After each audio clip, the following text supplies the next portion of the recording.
Simanzi imeendelea kutanda katika vijiji vya Sipala na Malaha eneo la Webuye wanakotoka waathiriwa 9 kati ya 15 waliohusika kwenye ajali ya trela jana alfajiri. Maandalizi ya mazishi kwa waathiriwa yameanza huku familia zikisema zinaomboleza msiba waliotaja kuwa mkubwa kwao, kama anavyotuarifu Crispin Otieno.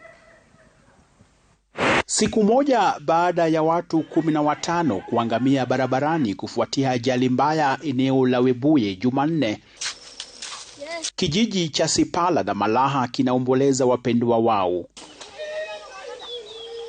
Hapa uchungu unadhihirika kwa kila uso, kwani kati ya watu 15 walioangamia katika ajali ya Jumanne usiku, 9 waliokuwa wakitoka hapa. Kati yao 6 ni wa familia moja. Katika boma hili la Askofu David Kimisu, mzee wa miaka 70, akipoteza watoto wake 6 usiku wa kuamkia Jumanne. Kwa mujibu wa familia hii, mwanawe Grafin Fundia wa miaka 23 ndiye aliyehusika kwenye ajali ya pikipiki wa kwanza alipokuwa anavuka barabara.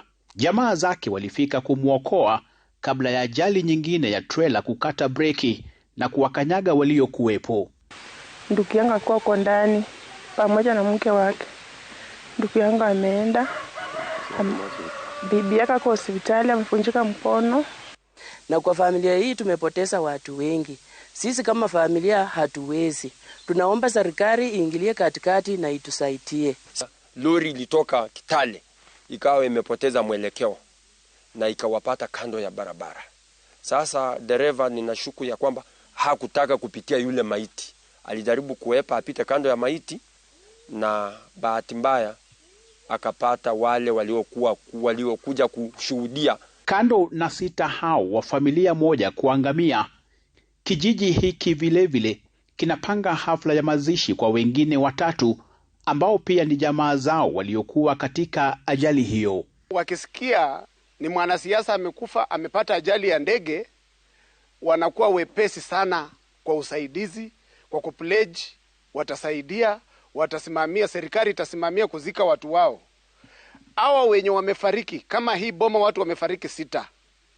Hatujaona mwanasiasa ama mtu yeyote ya serikali akitamuka mambo ya usaidizi. Zaidi ya manusura 16 wanaendelea kupokea matibabu katika hospitali ya Webuye, huku mpango wa mazishi tayari ukianza rasmi. Crispin Otieno, Runinga ya Citizen.